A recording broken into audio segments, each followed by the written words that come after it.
yan. Puta, tatawag yung barandal na to. Sige. Bubunutin ko na, lilipat sa bahan.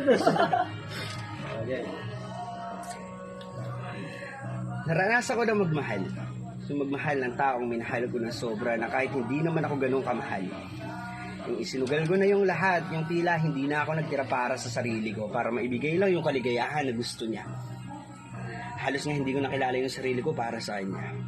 Pero sadyang darating pala yung araw at panahon na ganun talaga. Na kung sino pa yung taong pinakamamahal natin, siya pa yung taong mangiiwan at mananakit sa atin. Andun yung trauma at sakit. Yung trauma na baka maulit sa susunod na pagmamahal ko. Baka iwan lang ako ulit. Pero hindi pala ganun kadali at nagtatapos yung salitang mahal. Kasi kapag iniwan ka ng isang tao, hindi naman mawawala yung biglang pagmamahal. Yung tila ba gusto mo na lang siyang kalimutan ng isang saglit. Pero hindi eh.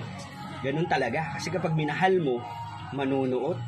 Kahit yung sakit, namumuot. Ayoko na eh. Pero ano magagawa ko kung mahal ko? Tapos biglang gusto niyang bumalik.